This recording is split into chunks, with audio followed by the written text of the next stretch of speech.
कल मैंने आपको जो कांग्रेस के मिनिस्टर थे उन्होंने रिजाइन क्यों दिया था, वर्ल्ड वॉर सेकंड में क्या हो रहा था, ये कुछ ब्रीफिंग मैंने बता दी थी और ये कहा था कि 1935 का जो एक्ट है उसको मुझे बताना है आप लोगों को। तो आज हम पढ़ेंगे गवर्नमेंट ऑफ इंडिया एक्ट 1935। ये एक्ट क्यों आया है इसका आपको बैकग्राउंड पता है कि साइमन कमीशन की एक रिपोर्ट आई थी, फिर उसके विरोध में नेहरू रिपोर्ट आई, फिर मुस्लिमों ने जिन्ना ने अपने 14 पॉइंट दिए, उसके लिए फिर 3 बैठकें हुई, 3 गोलमेज सम्मेलन, उसका जो रिजल्ट था वो कुछ खास निकला नहीं। और उन सबका मिला जुला असर हम देख रहे हैं गवर्नमेंट ऑफ इंडिया एक्ट 1935 में। और ये सबसे बड़ा एक्ट था आज तक के इतिहास में भारत के, और इसीलिए हम, और सबसे थोड़ा सुलझा हुआ भी एक्ट यही था, कानून था। और इसीलिए हमारा जो संविधान है उसका बहुत बड़ा portion government of India act से आता है। इसमें क्या क्या पॉइंट थे वो हम लोग देख लेते हैं। देखिए, पहले तुलना कर लेंगे 1919 और 1935 में। जो जो चेंजेस होंगे वही मैं बताऊंगा। 1919 के में जो प्रांत थे, प्रांत स्तर यानी प्रोविंसेस में क्या हुआ था, डायरकी आई थी। प्रांत स्तर पर डायरकी आई थी, मतलब 2 तरह के विषय थे। एक थे आरक्षित विषय यानी रिजर्व सब्जेक्ट, और एक थे हस्तांतरित विषय। आरक्षित जो विषय थे, सब्जेक्ट थे, उसमें जो वहाँ का स्टेट का गवर्नर है और उसकी जो एग्जीक्यूटिव काउंसिल है वही मिल के डिसीजन लेंगे क्या कानून बनाना है। और जो हस्तांतरित विषय थे यानी ट्रांसफर्ड सब्जेक्ट, उसमें गवर्नर और जो प्रांतों से जो सरकार बनी है लोगों की, उसके जो मंत्री हैं वो मिलके डिसीजन लिया करते थे। ये हमने देखा था डायरकी कहाँ देखी थी, प्रांत लेवल में 1919 में। 1935 में ये सेम चीज कहाँ आ गई, केंद्र लेवल पे आ गई। ये सेम चीज केंद्र लेवल पे आ गई। मतलब केंद्र लेवल पे डायरकी कब आई है, यानी ये सब्जेक्ट का बंटवारा हुआ था। ये कब हुआ है, 1935 के एक्ट में। और केंद्र लेवल पे 3 तरह के सब्जेक्ट बनाए गए थे। जैसे आज आपसे मैं पूछूं कि एक हमारे पास संविधान में 7वीं अनुसूची है, शेड्यूल 7, उसमें 3 तरह के सब्जेक्ट की बात की गई है। एक केंद्र का सब्जेक्ट होगा, एक राज्य का, एक सेंटर लिस्ट है, एक स्टेट लिस्ट और एक कंकरेंट लिस्ट है। ये शुरुआत कहाँ से हुई थी, 1935 के एक्ट से। और इसमें जो लिस्ट थी, एक थी फेडरल लिस्ट, एक थी प्रोविंस लिस्ट, और एक थी कंकरेंट लिस्ट। क्योंकि उस समय राज्य को प्रोविंस कहते थे, केंद्र को फेडरल कहते थे। और कॉन्करेंट मतलब समवर्ती सूची, ये आपको पता है, 7वीं अनुसूची हमारे संविधान में इसी के बारे में बात करती है। तो डायरकी अब हम कहाँ देख रहे हैं, केंद्र के लेवल पे देख रहे हैं। डायरकी मतलब 2 तरह के लोग यहाँ पे रूल बना रहे हैं, और यहाँ वैसा ही है। केंद्र के लेवल पे कौन रहेगा, जो वाइस राय है प्लस उसकी एग्जीक्यूटिव काउंसिल, और वाइस राय प्लस जो मिनिस्टर है, नॉर्मल मिनिस्टर जो आम भारतीय चुने गए हैं। तो ये 2 लोगों की बॉडी है। जो फेडरल सब्जेक्ट है वो सिंपल सी बात है, वाइस राय और उसके जो एग्जीक्यूटिव काउंसिल के लोग हैं वही तय करेंगे। ठीक है। जो कॉन्करेंट सब्जेक्ट है वो, उसमें दोनों लोग तय कर सकते हैं। यानी एक तरह से मोटे तौर पे हम ये कह रहे हैं कि जो डायरकी हमने केंद्र उसमें राज्य के लेवल पे देखी थी 1919 में, राज्यों को ये दिया गया था, ये 1935 में केंद्र में आ गया। और ये जो राज्य की डायरकी है, यानी ये राज्य में जो सिस्टम किया गया था, ये 1935 में खत्म कर दिया गया। मतलब राज्य से जो डायरकी था या द्वैत शासन था, ये राज्य में खत्म कर दिया गया 1935 के एक्ट में। और कहाँ ला दिया गया, केंद्र में ला दिया गया। यहां तक की ब्रीफिंग क्लियर हो तो रिप्लाई कर दीजिए। Yes sir.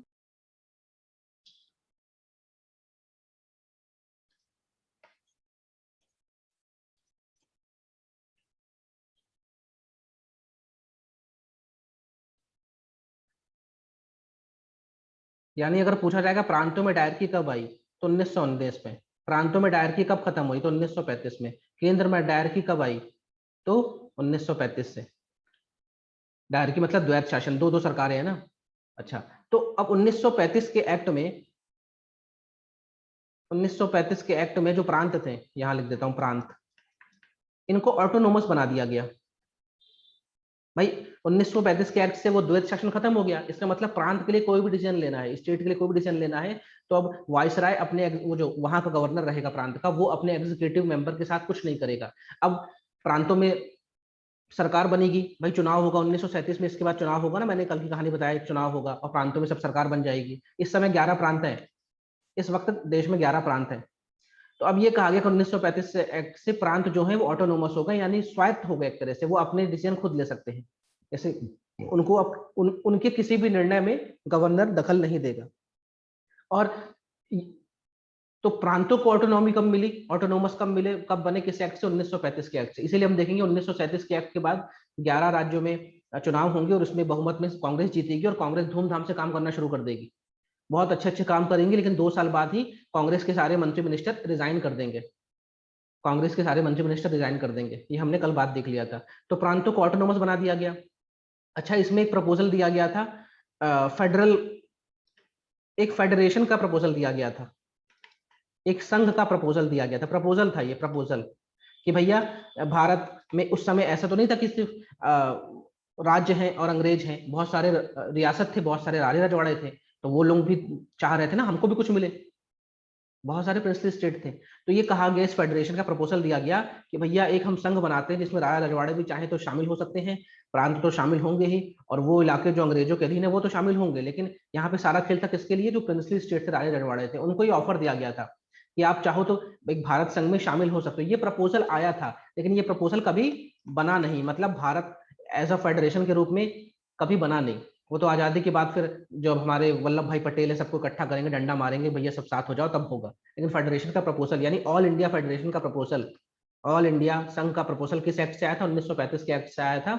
और इसको लाने वाले जो व्यक्ति थे उनका नाम था तेज बहादुर सप्रू, और इनके बारे में कल हमने बात कर ली है। पूना पूना जो समझौता हुआ था उसके ये मीडिएटर थे, ठीक है, तेज बहादुर सप्रू साहब। तो ये इन्होंने ये प्रपोजल लाया था कि भाई ऐसा होना चाहिए, लेकिन हुआ नहीं। तो एक फेडरेशन की बात कब आई थी, 1935 के एक्ट से आई थी, लेकिन बना नहीं, क्योंकि बहुत सारे राजे रजवाड़े तैयार नहीं हुए कि हम क्यों, हमें नहीं शामिल होना। और हमने देखा आजादी के बाद तो हैदराबाद को शामिल करने के लिए हमें पुलिस फोर्स लगानी पड़ी थी, जूनागढ़ को शामिल करने के लिए दिक्कत हुई थी, है ना। कश्मीर में तो आज तक दिक्कत बनी हुई है। और क्या इस एक्ट ने बोला, इस एक्ट ने बोला, 1935 के एक्ट ने बोला कि भैया ये जो एक बैंक बनाते हैं, इसने बोला एक बैंक बनाना पड़ेगा, नेशनलाइज बैंक बनाना पड़ेगा, क्योंकि जब सूचियों को बंटवारा हुआ था तो ये बोला गया था पैसा कौड़ी का दाम जो है बैंकों का काम है, वो कौन देगी, केंद्र सरकार देगी।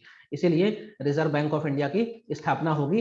एक आरबीआई एक्ट आएगा, आरबीआई एक्ट 1934 आएगा, और इसी के तहत 1 अप्रैल 1935 में आरबीआई को बनाया जाएगा, रिजर्व बैंक ऑफ इंडिया, और इसका मुख्यालय कहाँ है, मुंबई में।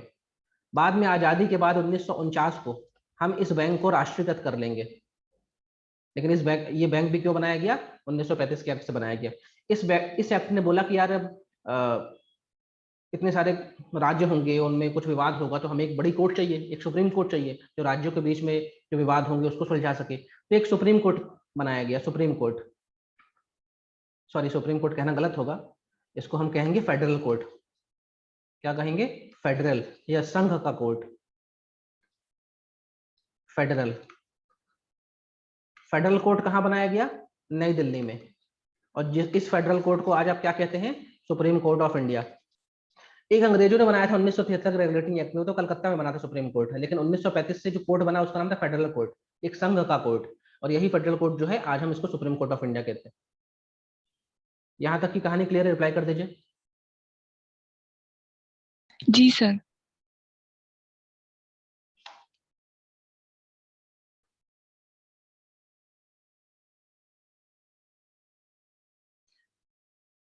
इस 1935 के एक्ट में कहा था भारत अभी भी क्या है, डोमिनियन है, भारत अभी भी क्या है, डोमिनियन है। और आप बताइए 1929 वाले लाहौर सेशन में नेहरू ने क्या बोला था, कौन नेहरू, जब अब मैं नेहरू बोलूं तो जवाहरलाल नेहरू क्या बोला था, हमें पूर्ण स्वराज चाहिए। तो नेहरू जब 5 साल पहले बोल चुका उसको पूर्ण स्वराज चाहिए, और आप क्या दे रहे हो, डोमिनियन स्टेटस। तो क्या इंडियन नेशनल कांग्रेस इस एक्ट को वेलकम करेगी क्या, बता दीजिए। No sir. अक्षर जैन कह रहे फेडरल कोर्ट कहाँ बनाया था, देखो फेडरल कोर्ट को आज हम सुप्रीम कोर्ट ऑफ इंडिया कहते हैं। 1935 का फेडरल कोर्ट आज का सुप्रीम कोर्ट ऑफ इंडिया है, जो नई दिल्ली में है। और जो अंग्रेजों का बनाया गया सुप्रीम कोर्ट था वो 1973 में बनाया था, वो कलकत्ता में बनाया था। लेकिन आज जिसको आप सुप्रीम कोर्ट समझते हो वो कब पैदा हुआ, 1935 के एक्ट से पैदा हुआ, और उसको तब फेडरल कोर्ट कहते थे, ठीक है। तो भैया इंडियन नेशनल कांग्रेस तो इसको अपोज करेगी, इसलिए नेहरू ने ये कहा था कि ये तो गुलामी का एक नया कानून है, it was a new charter for of slavery.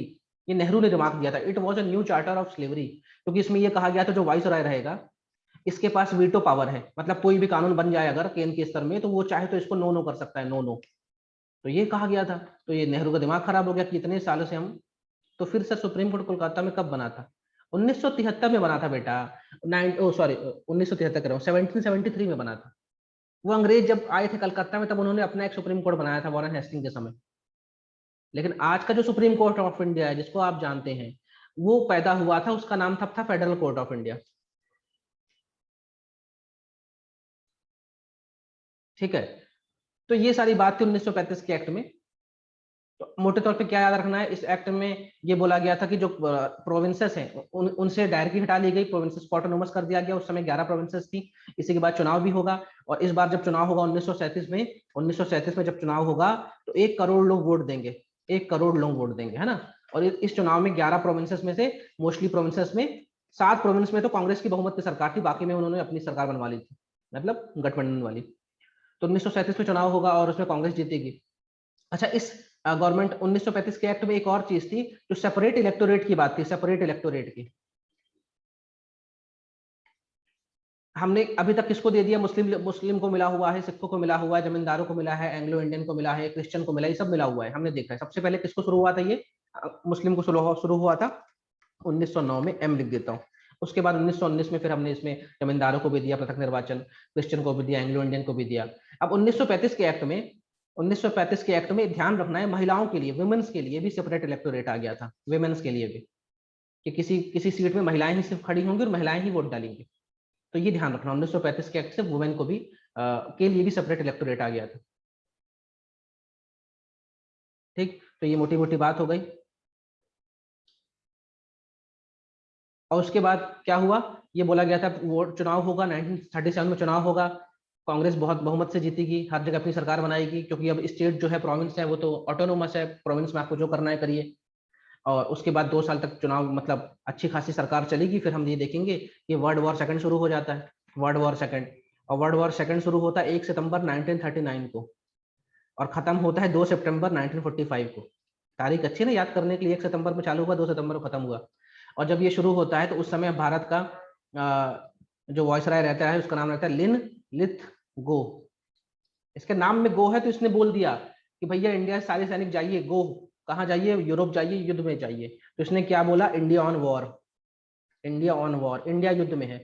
और इंडिया उस समय जो वर्ल्ड वॉर सेकंड हो रहा था, एक तरफ थे जर्मनी, जापान, और भी बहुत लोग थे, लेकिन मैं 2 लोगों का नाम लिख रहा हूँ, जर्मनी, जापान। और दूसरी तरफ थे यूके, फ्रांस, बाद में यूएस भी ज्वाइन कर लिया, रशिया, ये सब लोग थे। और इसमें अल्टीमेटली आप जानते हैं हिटलर मारा गया था, जापान को भी इन्वेट, जमात में तो बम बम फोड़ दिया हमने, धमाका कर दिया अमेरिका ने 6 अगस्त और 9 अगस्त को, तो वहां पे उसने दिवाली मना ली। तो अब इसका मतलब ये है कि भाई यूके मतलब ब्रिटेन, और ब्रिटेन किसको रूल कर रहा है, भारत को। इसका मतलब भारत वर्ल्ड वॉर में है, और वो किसके खिलाफ लड़ेगा, जर्मनी और जापान के खिलाफ लड़ेगा। तो इसका मतलब जापानी का दुश्मन कौन है, ब्रिटेन, और जापानी ब्रिटेन को हराना चाहता है। तो ये हो सकता है कि वो भारत घुस जाए और भारत में अटैक कर दे, क्योंकि भारत में ब्रिटिश है। और इसी का सहयोग लेके सुभाष चंद्र बोस जापान की सहायता पाकर भारत की ओर बढ़ भी रहे थे। धीमे धीमे सुभाष चंद्र बोस के बारे में बता दूंगा मैं। लेकिन अभी आप ये देख लीजिए कि जर्मनी और जापान हमारे विरोधी हैं, और अंग्रेज ने, लिन लिथगो ने कहा कि इंडिया ऑन वॉर, और इसके विरोध में 1939 को पूरी जो कांग्रेस मिनिस्ट्री है, जो भी मंत्री मिनिस्टर थे, मिनिस्ट्री, इन लोगों ने इस्तीफा दे दिया। इन्होंने बोला यार किस काम के हम नेता हैं यार, हम लोगों ने हमको चुना है, अपना मालिक बनाया है, और तुम हमसे बिना पूछे कुछ भी कर रहे हो, मालिक हो क्या तुम देश के। तो लिनलिथगो ने कहा मैंने जो कह दिया वो कह दिया, मेरा वचन ही मेरा शासन है, मैं कुछ नहीं बदलूंगा। तो कांग्रेस ने बोला कि नहीं नहीं बदलना पड़ेगा। लिनलिथगो ने कहा बदलूंगा तो नहीं मैं।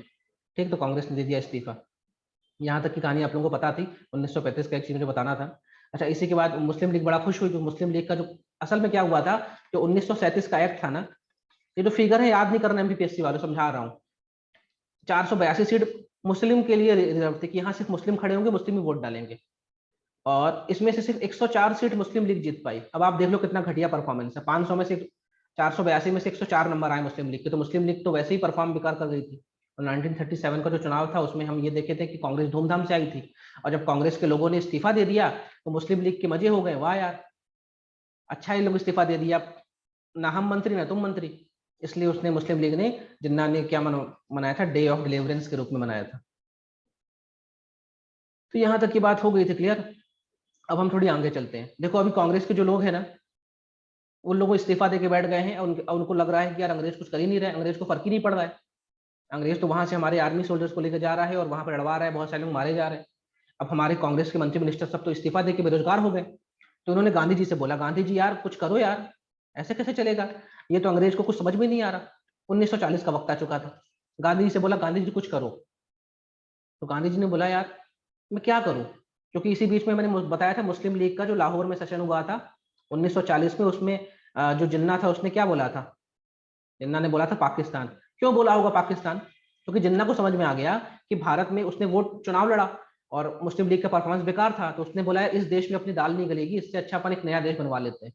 तो पाकिस्तान की डिमांड, अगर इस चुनाव में 1937 के चुनाव में मुस्लिम लीग थोड़ी बहुत सीट जीत जाती तो शायद वो पाकिस्तान का रोना ना पीटती, लेकिन अब वो हारी और उसको लगा यार इस कांग्रेस का दबदबा है इस देश में, इसलिए नया देश बनाओ, इसलिए तब से पाकिस्तान पाकिस्तान चालू हो गया।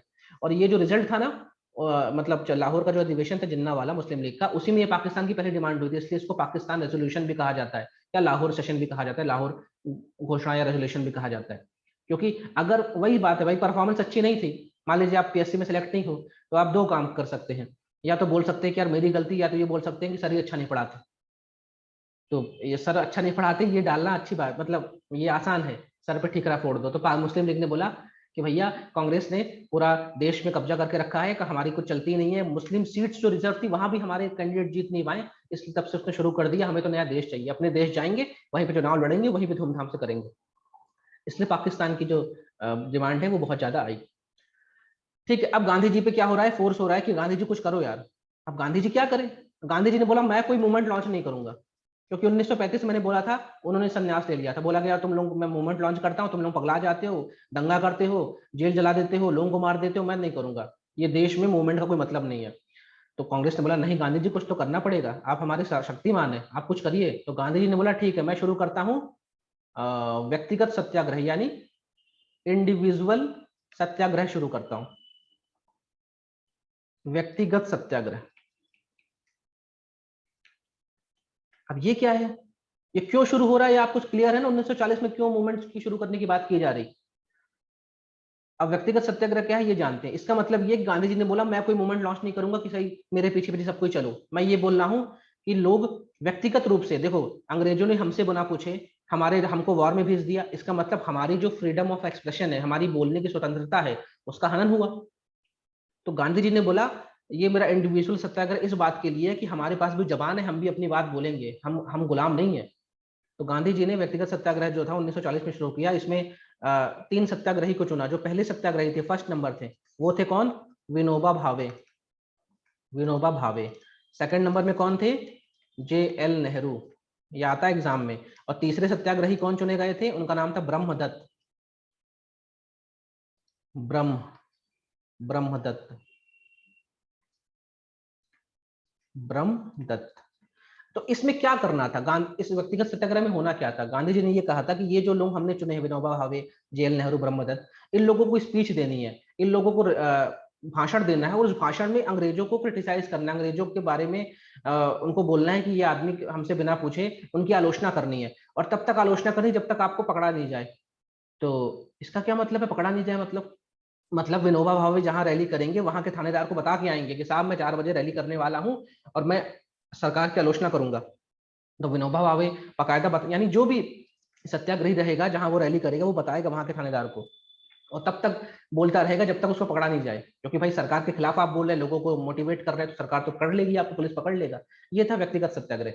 और ये इसके दो फेज थे। पहले चरण में ऐसा था कि भाई एक एक आदमी जाएगा, मतलब जो लीडर गांधी जी तय करेंगे वो जाएंगे, वो रैली करेंगे और लोगों को समझाएंगे कि भाई आपके साथ गलत हो रहा है, अंग्रेज ऐसा कर रहा वैसा कर रहा, और तब तक बोलता रहेगा जब तक उसको पकड़ा नहीं जाए। क्योंकि ये किसके लिए था, फ्रीडम ऑफ एक्सप्रेशन। आप हमें दबा नहीं सकते, आप हमें मतलब हमारे मुंह में ताला नहीं लगा सकते, आप तो बिना पूछे हमको युद्ध में घुसेड़ दिए। क्योंकि अभी, क्योंकि शुरुआत जो वर्ल्ड वॉर फर्स्ट के शुरुआत 2 साल थे ना, उसमें ब्रिटेन की हालत बहुत पतली थी। इधर से जापान ठोक रहा था उनको, मतलब एशिया में जो ब्रिटेन की कॉलोनी थी, चाहे वो सिंगापुर हो, मलेशिया हो, थाईलैंड हो, और फिर यहाँ पे जो फिलीपींस हो, यहाँ पे जापान घुसा जा चला आ रहा था, और यहाँ पे ब्रिटिश आर्मी को हराया जा रहा था। तो हमें ये डर था कहीं जापान हमारे यहाँ ना आ जाए, क्योंकि ब्रिटेन बैठा हुआ है यहाँ पे, और जर्मनी उधर से ठोके पड़ा रहा, तो हमारे कई सैनिक, लाखों सैनिक वहां मारे जा रहे थे यूरोप की धरती में। तो गांधी जी ने ये कहा कि हमें उनके बारे में लोगों को बताना पड़ेगा। ये पहला फेज था। उसके बाद क्या हुआ, कुछ समय के लिए ये मूवमेंट जो था ये बंद हुआ था। क्यों बंद हुआ था, मतलब मैंने बोला 2 फेज में चलाया, तो क्यों बंद हुआ था। इस समय जो वाइस राय था, इस समय जो वाइस राय था लिनलिथ गो, उसने एक प्रस्ताव रखा और अगस्त के महीने में प्रस्ताव रखा था, इसलिए इसे अगस्त प्रस्ताव कहते हैं। देखो, एक अगस्त घोषणा है, ये 1917 में आई थी, और उस समय का जो सेक्रेटरी ऑफ स्टेट था मॉन्टेग्यू, वो ये कहा था कि हम भारत में एक रेस्पॉन्सिबल सरकार बनाएंगे केंद्र के स्तर पे, जो आज तक बनी नहीं है अभी तक। और ये क्या है, अगस्त ऑफर, अगस्त प्रस्ताव। अगस्त प्रस्ताव 1940 का है, और ये लिनलिथ गो जो वाइसराय है उसने लाया है, कंफ्यूज नहीं होना। अगस्त घोषणा 17 की, अगस्त प्रस्ताव 40 का है। इसने ये प्रस्ताव दिया, क्या प्रस्ताव दिया, इसने भारत के लोगों को बोला, यानी इंडियन नेशनल कांग्रेस लोगों को बोला कि साहब हमारी सपोर्ट करो यार, आप बड़े लोग हो, आप अगर भारतीय लोगों को बोलेंगे कि भाई अंग्रेज वहां पे पिट पिटा रहा है, ज्यादा से ज्यादा लोग सैनिक बनो, सेना में ज्वाइन करो, अंग्रेज मतलब अंग्रेजी आर्मी ज्वाइन करो, जिससे हम लोग वहां मजबूत रहेंगे, हम युद्ध जीतेंगे, और हम जीतने के बाद, हम वादा करते हैं हम युद्ध जीतने के बाद आपको क्या दर्जा देंगे, डोमिनियन स्टेटस का। नेहरू ने फिर सिर पीट लिया, बोला ये बेवकूफ है क्या ये लोग। 1929 में मैंने कह दिया है लाहौर में रावी नदी के किनारे कि हमें पूर्ण स्वराज चाहिए, ये गाड़ी अटक गई डोमिनियन स्टेटस में। और डोमिनियन मतलब मैंने बताया है, इस देश में सारे मंत्री मिनिस्टर आपके होंगे, बस सबसे बड़ा जो व्यक्ति है जैसे आज का राष्ट्रपति, वो आपका राष्ट्रपति नहीं होगा, हमारी रानी होगी। तो इस प्रस्ताव का को इंडियन नेशनल कांग्रेस मानेगी कि रिजेक्ट करेगी, आप ये बताइए। रिजेक्ट करेगी। है ना, रिजेक्ट करेगी। तो अगस्त प्रस्ताव रिजेक्ट हो गया। इनका क्रम याद रखिएगा, इनके क्रम याद रखिएगा, मतलब पहले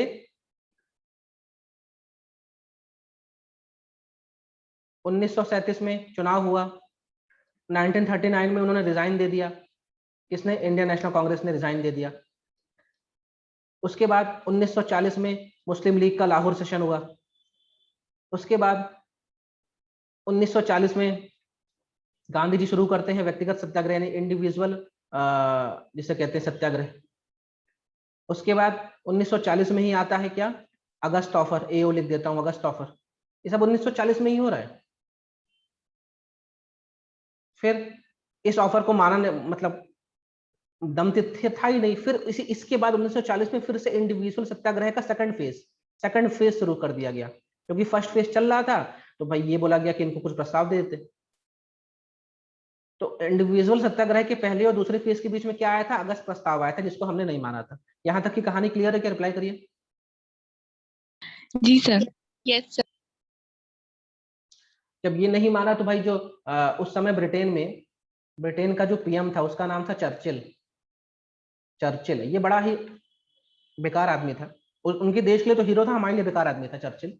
तो चर्चिल को ये था कि भाई हमें अगर भारत का साथ ही नहीं मिल रहा है, हमें नए सैनिक ही रिक्रूट नहीं हो रहा है, घर से तो नहीं पकड़ के लेके चले आएंगे।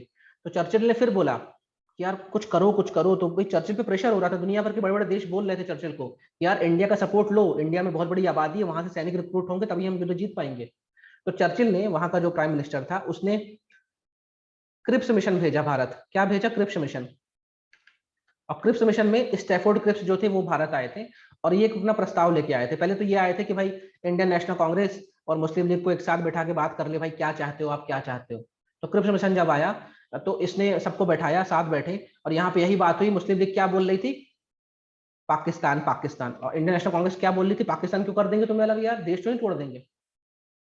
तो इनके बीच में मतभेद था। क्रिप्स मिशन आके ये बोला कि यार देखो भाई, युद्ध चल रहा है, युद्ध में हमें परेशान मत करो, आप लोग एक काम करो, हम आपको प्रपोजल देते हैं कि एक क्या बना लो,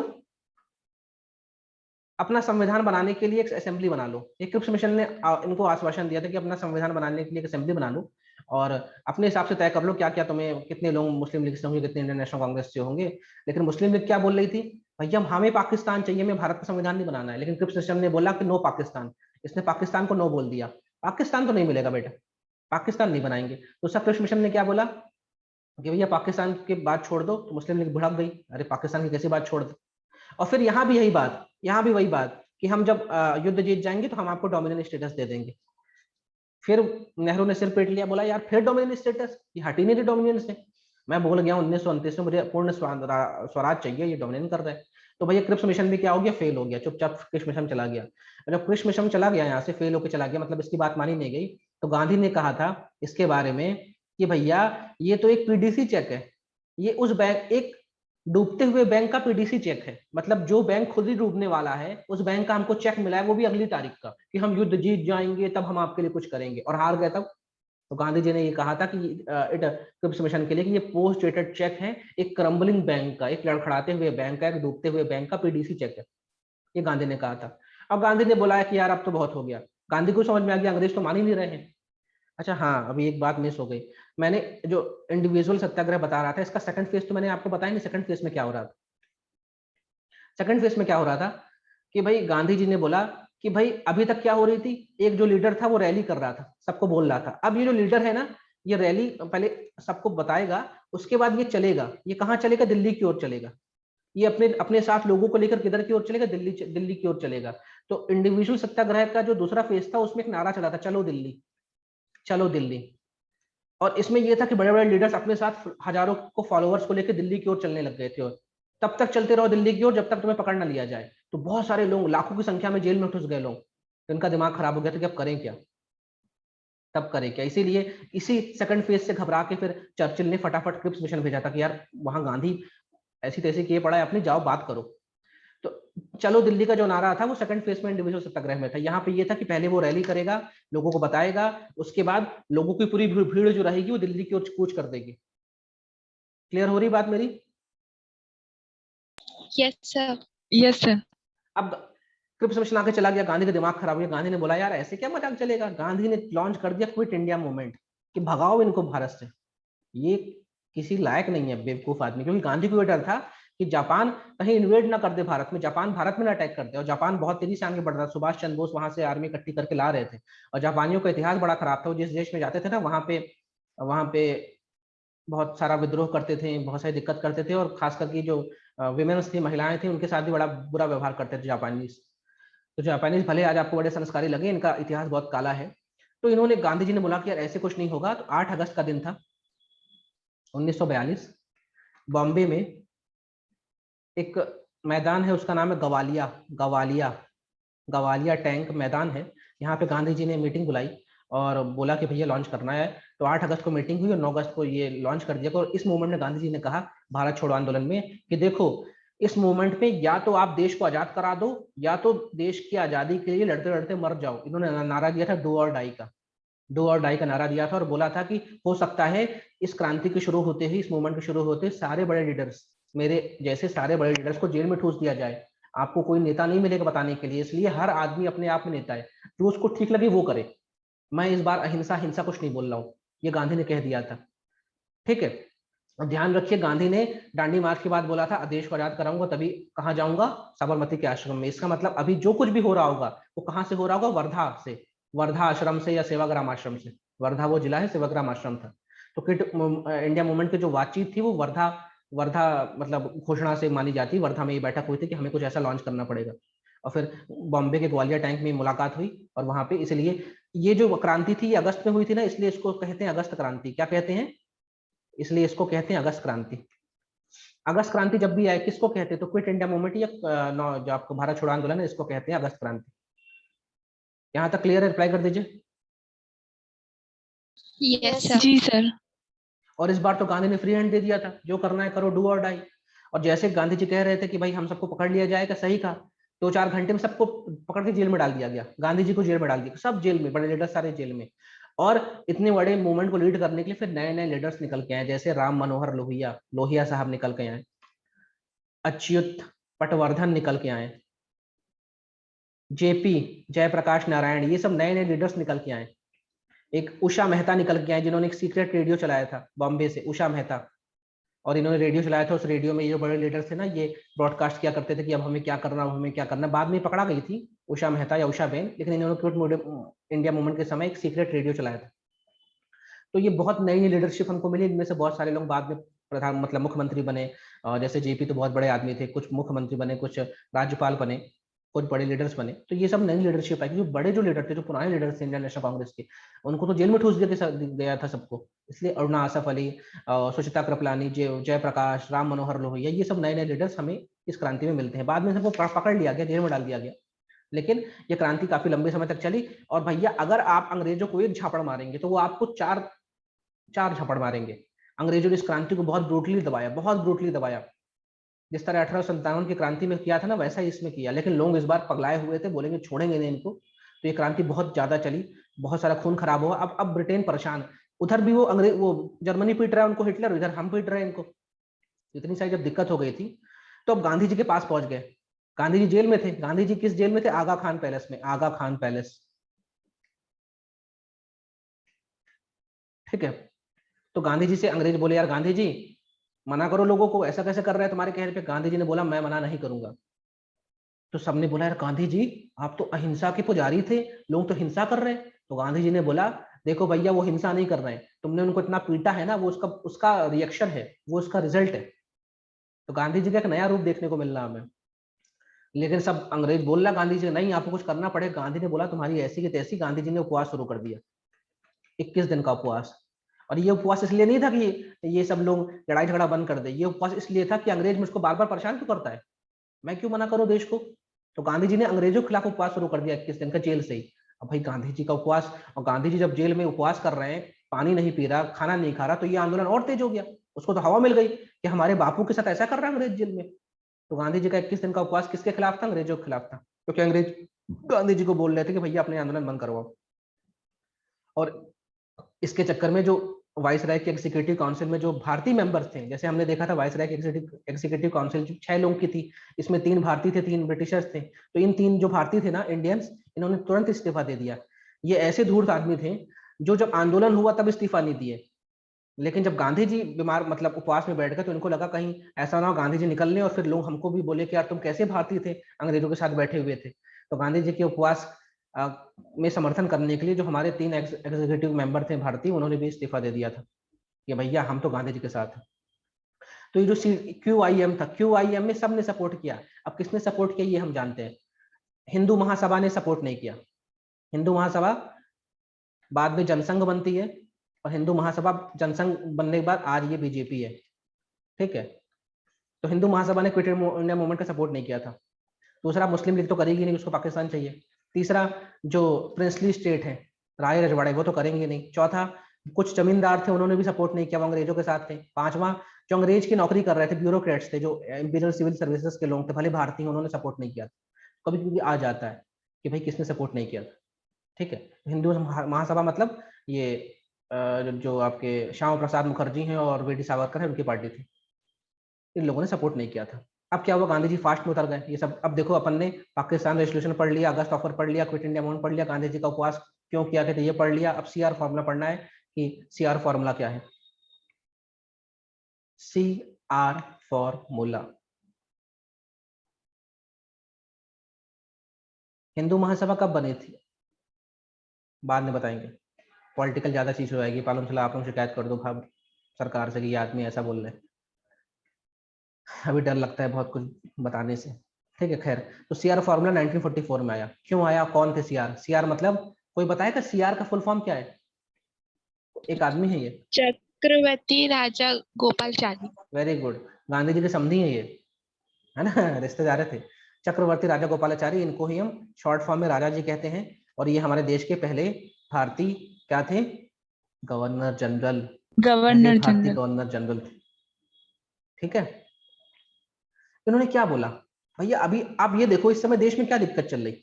इस समय हम देख रहे हैं इंडियन नेशनल कांग्रेस और मुस्लिम लीग की बटी नहीं रही है। मुस्लिम लीग पाकिस्तान पाकिस्तान चिल्लाए पड़ा है, और इंडियन नेशनल कांग्रेस बोल रही पाकिस्तान नहीं बनेगा, हमें देश को बचाना है, हमें जो जापान का इन्वेजन हो रहा है उससे बचाना है। दिक्कत हो रही है। तो CR राजा गोपालाचारी ने एक फॉर्मूला दिया। इनके फॉर्मूला ये था कि जो भी सीटों का बंटवारा होगा ना वो आधा आधा होगा, क्योंकि सारा खेल क्या है, संविधान बनाने को हमें बैठना पड़ेगा, हमें संविधान बनाना पड़ेगा। अगर कल को हम आजाद हो जाते हैं तो हमारे देश के लिए कानून क्या रहेगा भाई, अंग्रेजों का कानून तो नहीं यूज करेंगे। तो इन्होंने ये फॉर्मूला दिया था कि भैया बराबर बराबर सीट इंडियन नेशनल कांग्रेस और मुस्लिम लीग को मिल जाएगी, जबकि इनकी आबादी उस समय देश में 25% थी मुस्लिमों की, तब भी हम उनको 50% ऑफर कर रहे थे इसमें। और ये बोला गया था मुस्लिम लीग को पाकिस्तान चाहिए ना, मिलेगा, लेकिन जहां पे मुस्लिम लोग हैं, जहां मुस्लिम मेजोरिटी लोग हैं, वहां पे क्या करवाएंगे, जनमत संग्रह करवाएंगे। जनमत संग्रह मतलब लोगों से पूछेंगे आपको पाकिस्तान में जाना है कि हिंदुस्तान में रहना है, और वहां का रिजल्ट के हिसाब से, मतलब जनता से पूछ के हम तय करेंगे कौन सा इलाका पाकिस्तान में आएगा, कौन सा इलाका हिंदुस्तान में जाएगा, ठीक। CR फॉर्मूला पाकिस्तान के लिए मान गया था, उसने बोला था कि लेकिन हम क्या करवाएंगे, जनमत संग्रह करवाएंगे, हम लोगों से पूछेंगे। लेकिन अब यहाँ पे ये था, मान लो जैसे सिंध की बात करें, सिंध में तो मुस्लिम भी रह रहे हैं और पंजाबी भी रह रहे हैं। अब अगर आप यहाँ के लोगों से पूछोगे कि भैया आपको कहाँ जाना है, पाकिस्तान या हिंदुस्तान। तो जो पंजाबी है वो तो बोलेगा ना हमें हिंदुस्तान जाना है, लेकिन जो मुस्लिम है वो बोलेगा हमें पाकिस्तान में रहना है। तो और यहाँ पे क्या बात थी, जो भी जनता है उस प्रांत की उससे पूछा जाएगा। तो मुस्लिम लीग बिफर गई, बोले कि पूरी जनता से काहे पूछोगे भाई, सिर्फ मुस्लिम से पूछो ना। तो सीआर ने बोला अच्छा सिंध में क्या सिर्फ मुस्लिम ही रहते हैं, पंजाबी नहीं रहते हैं क्या, जबकि पंजाबी तो उनकी भी अच्छी खासी है, ऐसा थोड़ी ना कि आप जो वहां रह रहा है उससे बिना पूछे कुछ कर लोगे। तो मुस्लिम लीग ने सीआर फॉर्मूले को ना बोला कि नहीं नहीं मजा नहीं आया, आप तो ये बोलो कि जहां मुस्लिम आबादी ज्यादा ज्यादा है वहां मुस्लिमों से ही बस पूछोगे और किसी से नहीं पूछेगा। और इसमें क्या कहना है, जनमत संग्रह कराएंगे और पूरी जनता से पूछेंगे और 50% से अधिक जनता जो बोलेगी वो माना जाएगा। तो ये सीआर फॉर्मूला फेल हो गया। क्लियर हुआ सीआर फॉर्मूला कब आया, क्यों आया, रिजल्ट क्या था इसका? Yes sir. जी सर। देखो मेरी मजबूरी है कि मैं तेज चाह रहा हूँ क्योंकि ये रिवीजन क्लास है और कल की क्लास में हम भारत को आजाद करा देंगे और शनिवार की क्लास में हम मध्य प्रदेश से जुड़े हुए जो हम इस समय एमपी में भी बहुत कुछ हो रहा है वो शनिवार को देखेंगे। तो कल की क्लास में हम आजाद हो जाएंगे। तो सीआर फॉर्मूला हो गया। अब उसके बाद क्या हुआ, अभी युद्ध चल ही रहा है। देखो ये ल्यूसेंट में 1994 लिखा है जबकि 1944 होना चाहिए, ल्यूसेंट भी गलती करता है। अब सीआर फॉर्मूला फेल हो गया। यहाँ पे इस समय जो वॉइस राय था उसका नाम आ गया था वेवल, यहाँ पे वेवल आ गया था, अब वेवल आ गया था। तो वेवल ने को भी दिक्कत थी भाई, क्योंकि भाई भारत में इससे दिक्कत हो रही है, सिविल डिसोबीडियंस मूवमेंट चल रहा है, गांधी जी जेल में बंद है, सीआर फॉर्मेट आया था कुछ काम नहीं हो पाए, सब बात हुई थी। तो वेवल ने अपनी तरफ से एक प्लान निकाला कि यार एक काम करो साहब, मैं कुछ बताता हूँ मेरी बात मान लो। तो वेवल प्लान किसके बाद आएगा, सीआर के बाद, सीआर के बाद वेवल प्लान आएगा। वेवल कौन है, उस समय का वाइस रहा। ये कब की बात हो रही है, 1945 की। सीआर कब आया, 1944 में। तो वेवल ने कुछ बात कही कि भाई मैंने कुछ सोचा है आप लोगों के लिए, मैं आपसे बताता हूँ। तो उस समय आप बताइए इंडियन नेशनल कांग्रेस के सारे बड़े लीडर तो जेल में थे, तो उनके बिना तो कोई बात हो नहीं सकती थी। तो वेवल ने पहले सारे बड़े लीडर्स को क्या छुड़वा दिया, उसके बाद सबको बोला कि आओ साहब शिमला में बैठे, ठंडे मौसम में आएंगे, ठंडे मौसम में दिमाग गर्म नहीं रहेगा आपको। तो वेवल का जो प्लान था 1945 में, उसी को हम शिमला समझौता भी कहते हैं, या शिमला समझौता नहीं कहेंगे, शिमला कॉन्फ्रेंस कहेंगे, कॉन्फ्रेंस। क्योंकि वेवल ने अपने प्लान के बारे में कहाँ बताया, शिमला में बैठक हुई थी, इसलिए इसको शिमला कॉन्फ्रेंस कहते हैं। इसमें इंडियन नेशनल कांग्रेस, मुस्लिम लीग और बड़ी बड़ी पार्टी को बुलाया गया कि आओ मैं कुछ सुझा रहा हूँ आपको, आप इस काम अगर आपको अच्छा लगे तो यहाँ पे अल्टीमेटली क्या, अंग्रेजों को क्या चाहिए, अंग्रेजों को चाहिए भारत का सपोर्ट, भारत का सपोर्ट चाहिए। सपोर्ट कैसे चाहिए, अगर गांधी जी एक बार कह दे लोगों से कि यार अंग्रेजों का साथ दे दो, आर्मी ज्वाइन कर लो, तो लोग खड़े मतलब दौड़ के आर्मी ज्वाइन कर लेंगे, गांधी ने कहा है। बस वेवल यही चाह रहा था कि यार हमारी ऐसी तैसी हो रही है, हम वर्ल्ड वॉर 2 में हारने की कगार में आ गए हैं, हमें सपोर्ट चाहिए, हमें सपोर्ट चाहिए। और जापान बहुत आगे तक आ गया था, यहाँ तक कि सुभाष चंद्र बोस ने तो जो नॉर्थ ईस्ट के जो इम्फाल है वहां पे लड़ाई में जीत लिया था, अंडमान निकोबार जीत लिया था। तो अब इनके हाथ पर फूलने लग गए। अब ये फटाफट बोल रहे भाई कुछ करना चाहिए, भारत का सपोर्ट चाहिए, नहीं तो भारतीय लोग ही हमको मार देंगे, एक बार जापानी घुस गए ना तो भारतीय लोग हमको गोली मार देंगे। तो वेवल ने बोला कि यार देखो भाई, वेवल ने एक प्लान दिया, उस प्लान में ये था कि आप मेरा सपोर्ट करिए, आप मेरा सपोर्ट करिए। किससे बोला, भारतीयों से बोला, आप मेरा सपोर्ट करिए, यानी मोटे तौर पर इंडियन नेशनल कांग्रेस से कह रहा कि आप मेरा सपोर्ट करिए। और हम लोग क्या करेंगे, हम लोग जो संविधान रहेगा, संविधान सभा जब बनाएंगे तो इंडियन नेशनल कांग्रेस और मुस्लिम लीग को बराबर सीट दे देंगे। तो मुस्लिम लीग ने बोला वो तो ठीक है, तुम ये बताओ पाकिस्तान दोगे कि नहीं दोगे। तो वेवल ने बोला नहीं पाकिस्तान नहीं दूंगा। तो मुस्लिम लीग फिर भग गई, अरे यार पाकिस्तान नहीं दोगे मैं नहीं आता, नाराज होकर भाग गया वो लड़का। तो मुस्लिम लीग फिर मना कर दिया, मुस्लिम लीग मना करके तो वेवल प्लान भी क्या हो गया, फेल हो गया। देखो अंग्रेजों को क्या चाहिए, भारत का सपोर्ट, भारत को क्या चाहिए, आईएनसी क्या चाहिए, अंग्रेज तुम लिख लो। और मुस्लिम लीग को क्या चाहिए, पाकिस्तान। सबको अपना अपना चीज चाहिए और सबको सब चीज मिलेगा तभी कुछ होगा। तो वेवल प्लान फेल हो गया, वेवल उस समय का वायसराय था। तो वेवल प्लान फेल हो गया, तो फटाक से उस समय वहां पे सरकार चेंज हो गई थी ब्रिटेन में। अब जो प्राइम मिनिस्टर आया था उसका नाम था क्लेमेंट एटली, क्लेमेंट एटली। और ये तब तक रहेगा जब तक हम आजाद हो जाएंगे ना, तब भी यही वहां का ब्रिटेन का प्राइम मिनिस्टर रहेगा, एटली। इसने फटाफट अपने 3 कैबिनेट मंत्री को बोला कि यार तुम भारत निकलो, भारत से बात करो। क्योंकि 1945 में काफी अच्छी चीज हुई थी, मतलब अच्छी तो नहीं कहूंगा लेकिन इनके लिए अच्छी चीज हुई थी कि अमेरिका ने 2 बम गिरा दिए जापान में और जापान सरेंडर कर गया। और जापान जैसे सरेंडर करता है 6 अगस्त और 9 अगस्त को हिरोशिमा नागासाकी में बम गिराता है, न्यूक्लियर बम। तो जापान जब सरेंडर कर देता है उसके बाद हम देखते हैं 2 सितंबर 1945 को वर्ल्ड वॉर सेकंड खत्म हो जाता है, हिटलर मार दिया जाता है। तो अब वर्ल्ड वॉर खत्म हो गया, एटली ने बोला ठीक है यार, भारतीयों ने बड़ा धूमधाम मचाई है, वर्ल्ड वॉर खत्म हो गया है, वहां सरकार भी चेंज हो गई, मतलब वर्ल्ड वॉर खत्म हुआ, फिर वहां नया चुनाव हुआ, फिर क्लेमेंट एटली नए प्रधानमंत्री बन गए। एटली ने बोला एक काम करो, हमारे 3 कैबिनेट मंत्री को भेजो भारत, और ये 3 कैबिनेट मंत्री भारत आते हैं, और इसको ही हम कहते हैं भारत में cabinet mission. Cabinet mission, cabinet mission आएगा। और ये कैबिनेट मिशन क्यों कहलाता है कि ये जो 3 लोग आए थे कैबिनेट मंत्री थे। किसके कैबिनेट मंत्री थे? वहां पे क्लेमेंट एटली की सरकार में कैबिनेट मंत्री थे। और इसमें एक व्यक्ति तो अपना क्रिप्स है, वही पुराना वाला क्रिप्स भाई, क्रिप्स मिशन वाला। एक आएगा पैथिक लॉरेंस, इनका नाम देख लेना आप लोग। और एक आएगा एवी अलेक्जेंडर। ये तीनों उस समय कैबिनेट रैंक के मंत्री रहते हैं, और ये भारत में आते हैं। और इनका मेन मतलब ये रहता है कि संविधान सभा बनवाओ, कॉन्स्टिट्यूएंट असेंबली बनवाओ, इन लोगों को बैठाओ, ये अपना कानून बनाए, और जब संविधान बन जाएगा तब इनको छोड़ देंगे। मतलब एटली जो था असल में ब्रिटेन में जिसकी सरकार बनी थी उसे कहते हैं लेबर पार्टी की सरकार बनी थी। और लेबर पार्टी हमेशा से पक्ष में रही है कि भारतीयों को आजाद कर दो या भारतीयों को ज्यादा सुविधाएं दे दो। इसके पहले जो चर्चिल था उसकी पार्टी का नाम था कंजर्वेटिव पार्टी। तो लेबर पार्टी आगे इनके मन में था कि ठीक है भारत को आजाद कर देंगे। लेकिन अरे इतना नहीं, ल्यूसेंट बेटा अक्षत, ल्यूसेंट कैसी किताब है? ल्यूसेंट सबसे ज्यादा बिकने वाली किताब है। तो जो सबसे ज्यादा चीज बिकती है ना, उसमें सब कुछ होता नहीं है। ये ऐसी किताब है कि इसको रटते रहो, जीवन में 1000 बार पढ़ोगे तब भी ल्यूसेंट की पढ़ी हुई चीज भूल जाओगे, क्योंकि वो तो एक कंसाइज किताब दी है ना। और मैं आपको इसलिए सब चीज बता रहा हूँ कि एग्जाम में जब क्वेश्चन आए ना तो कंफ्यूज नहीं हो। मेरा मोटिव ये है एक भी सवाल गलत नहीं होना चाहिए। अगर मैंने पढ़ाया है और उससे सवाल आए हैं तो गलत नहीं होना चाहिए, इसलिए मैं पीछे कहानी बताता हूँ। ल्यूसेंट इट ये कोई बेसिक किताब नहीं है, मैं इसको रिकमेंड नहीं करता हूँ। मैं इसलिए इसको खोल के रखा हूँ कि एक लय बनी रहे मेरी, क्योंकि मैं 5 दिन में देश को आजाद कर दिया हूँ। मैं इतनी तेज पढ़ाता नहीं हूँ, ये तो रिवीजन क्लास है, ठीक है। मैं कभी रिकमेंड नहीं करता ल्यूसेंट के लिए। ल्यूसेंट कहीं पढ़ो ही मत, ल्यूसेंट पढ़ के सिलेक्शन नहीं होता। हाँ, पटवारी बनना है, हवलदार बनना है तो ल्यूसेंट इज बेस्ट। ऑफिसर बनना है तो ल्यूसेंट में कुछ दम नहीं है, लेकिन वो अब एक लय बनी रहे इसलिए। लो, इसमें तो कैबिनेट मिशन के बारे में लिखा ही नहीं, बताइए। मैं कैबिनेट मिशन बता रहा हूँ, ऐसी है ल्यूसेंट आपकी। तो 1946 में कैबिनेट मिशन आता है, और ये फुल मूड में आया रहता है कि भैया हमें तो क्या बनवानी है, संविधान सभा बनवानी है।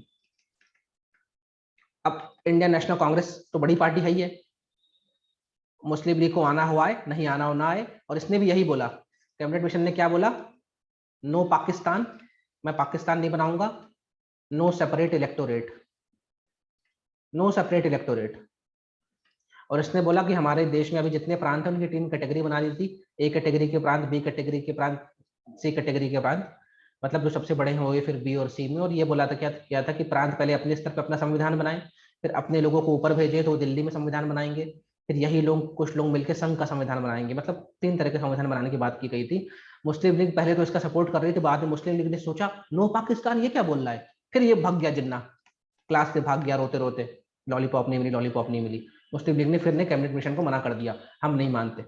और इस बार मैंने बोला था कि ये फुल मोड में आए थे कि हमें तो संविधान सभा बनवानी है। तो कैबिनेट मिशन ने बोला इंडियन नेशनल कांग्रेस से, देखो भाई नेहरू, तुम बड़ी पार्टी हो, बनाओ संविधान सभा। तो नेहरू ने बोला ओके सर, हम तो बनाएंगे संविधान सभा।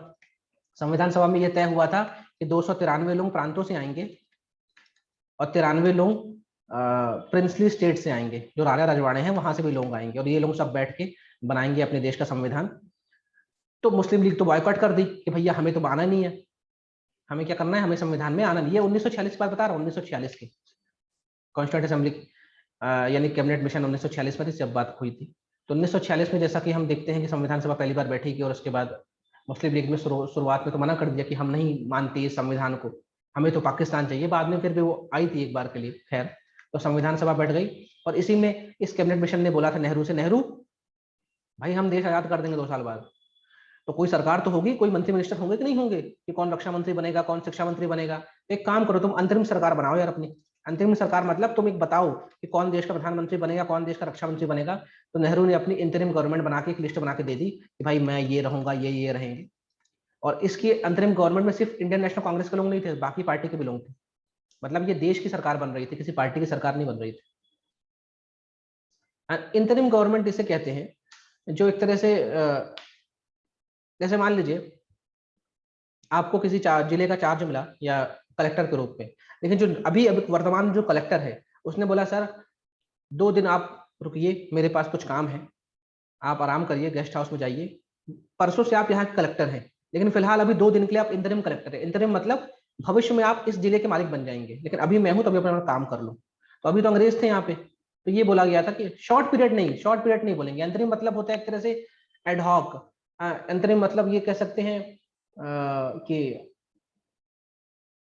एडिशनल, कि भैया तुम लोग तैयार रहो। बैकअप कह सकते हैं, जैसे बैकअप कि भैया आपके पास मोबाइल में एक बैटरी है, आपने एक बैटरी और चार्ज करके रखी है कि जब ये खराब होगी, खत्म होगी, तो हम उसको लगा लेंगे।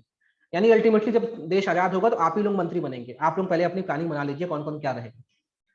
और अब एक बड़ा बवाल होने वाला है, इसको कहते हैं सीधी कार्रवाई दिवस। सीधी कार्यवाही दिवस, बहुत बड़ा बवाल मचने वाला है देश में भी, क्योंकि मुस्लिम लीग कैबिनेट मिशन से परेशान है। इससे कहते हैं direct action day. Direct action day. आप लोग कमेंट मत करो, पेन टैब मेरा हैंग हो रहा है। जूम कितना भी अच्छा एप्लीकेशन है, बहुत चीज इसमें कमियां है। इसे डैड कहते हैं, डैड। क्या हुआ इस दिन? 16 अगस्त का दिन था 1946। मुस्लिम लीग वैसे ही पगला गई थी भाई, उसकी बात ही नहीं मानी गई, पाकिस्तान मिल नहीं रहा है। जिन्ना ने बोला अब ये वक्त आ गया दिखाने के लिए कि अब हम बता दें अंग्रेजों को और इंडियन नेशनल कांग्रेस को कि हम लोग पाकिस्तान पाने के लिए क्या कर सकते हैं। तो 16 अगस्त 1946 को कलकत्ता शहर को शमशान घाट बना दिया गया था। 20,000 लोगों को मार दिया गया था। इसका नाम था सीधी कार्रवाई दिवस, और बाकायदा पेपर में छपा था, क्योंकि ये जो 1937 में चुनाव हुआ था, इसमें बंगाल, पंजाब, सॉरी 1937 गलत है, 1946 में एक बार फिर चुनाव हुआ था, क्योंकि वर्ल्ड वॉर 2 खत्म हो गया था। तो इसमें बंगाल, पंजाब और सिंध, ये 3 प्रांतों में मुस्लिम लीग की सरकार बनी थी। मुस्लिम लीग की सरकार बनी थी, और बंगाल सबसे बड़ा प्रांत था उनका। बंगाल का जो मुख्यमंत्री होगा मुस्लिम लीग का होगा। तो इन लोगों ने बंगाल की राजधानी कोलकाता में तय कर दिया कि 16 अगस्त को हम जितने भी नॉन मुस्लिम लोग हैं ना, सबको मार डालेंगे। 16 अगस्त को सीधी कार्रवाई दिवस हुआ था। जिन्ना ने पहले ही बोल दिया था अपने घर की मीटिंग में, ऐसा करना है, हमको दिखाना है कि हम लोग पाकिस्तान के लिए कुछ भी कर सकते हैं। और 16 अगस्त 1946 का दिन, ये वो दिन है जिस दिन कलकत्ता को शमशान बना दिया गया था। एक दिन के अंदर हजारों लोगों को काट डाला गया, इतना बड़ा हुआ। और ये कम से कम 1 हफ्ते तक चला, ये दंगा पूरे देश भर में फैल गया। और इस दंगे ने ये बता दिया कि भैया भारत और पाकिस्तान 2 देश ही बनेंगी, हिंदू के साथ मुस्लिम रह नहीं सकता। इतना बड़ा दंगा हुआ था। अब जब मुस्लिम इसके सपोर्ट में है, बंगाल का जो प्राइम मिनिस्टर था सोहरावर्दी, उसने पुलिस को छुट्टी में भेज दिया 3 दिन के लिए, जाओ छुट्टी पे। अब जब वहां के लोग ही, मतलब जो आला कमान है, वही दंगा करवा रहे हैं, तो क्या करे। तो 16 अगस्त 1946 क्यों हुआ था? किस बात का गुस्सा था मुस्लिम लीग को? कि ना तो तुम्हारा कैबिनेट मिशन में हमको कुछ मिला, ना तुम पाकिस्तान बना रहे हो, ना हम मेरी बात सुन रहे हो। इसका गुस्सा उन्होंने दिखाया सीधी कार्रवाई दिवस, जिसको कहते हैं direct action day, short form में dad. Dad is very bad. Clear हुई मेरी बात? जी सर। आला कमान मतलब पार्टी के लोग यार, सीनियर लोग, मंत्री मिनिस्टर, थोड़ी बहुत उर्दू बोल देते बीच बीच में। तो डैड हो गया, और डैड की वजह से फिर इतनी ज्यादा दिक्कत फैल गई कि भाई हिंदू मुस्लिम बीच में नफरत। भाई बाकायदा एक पेपर था वहां पे, स्टार ऑफ इंडिया नाम का पेपर था। स्टार ऑफ इंडिया, ये अखबार में, मतलब बंगाल में छपता था, और मुस्लिम पेपर था, मतलब उर्दू में छपता था। इस पेपर ने बाकायदा पूरा शेड्यूल दिया हुआ था कि सुबह हम लोग कहाँ मिलेंगे, फिर क्या करेंगे, फिर कहाँ रैली निकलेगी, सब बताया गया था। पेपर में छपा था बाकायदा। छुरी, चाकू, फरसा, गैती, जो घर में मिले सब लेके आओ, इस बार छोड़ देना है। 2 बजे कहाँ मिलना है, दोपहर 2 बजे के बाद हम क्या करेंगे। तो स्टार ऑफ इंडिया जो पेपर था बाकायदा, उसमें छापा गया था, लोगों को शेड्यूल बताया गया था, ये होगा, इतने इतने लोगों को मारेंगे। ऐसे तो बवाल मचा था देश में। तो इस चीज से समझ में आ गया कि भैया पाकिस्तान को रोक नहीं सकते, पाकिस्तान तो हो गई। और फिर अब क्योंकि अब इतनी ज्यादा जैसे कहते हैं नफरत बन गई थी कि क्या कर सकते हैं, है ना। तो डायरेक्ट एक्शन डे ये लिखा हुआ है यहाँ पे, देखो डायरेक्ट एक्शन डे।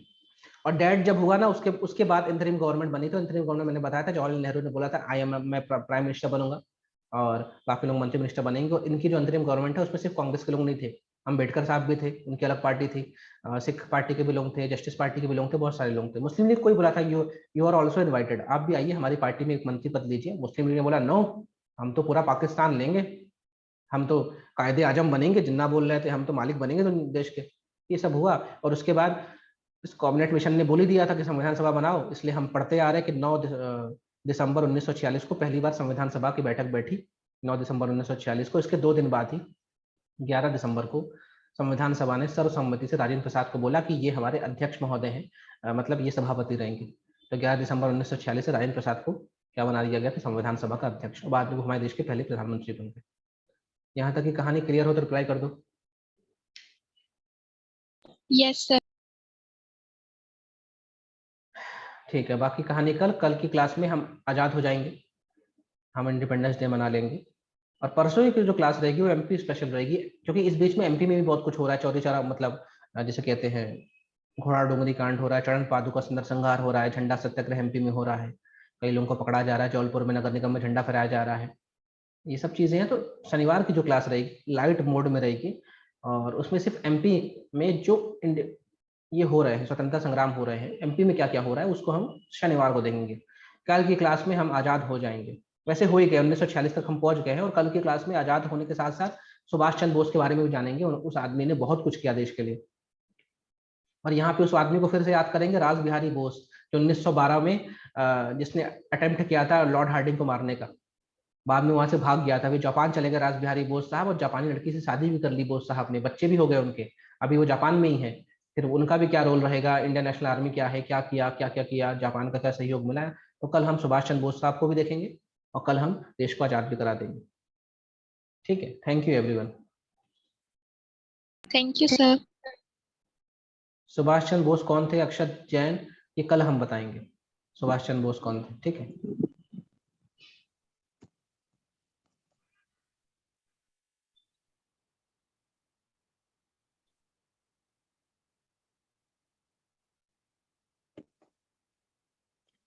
बोला था हमने बाहर से मंगावा 10-10 रुपए का।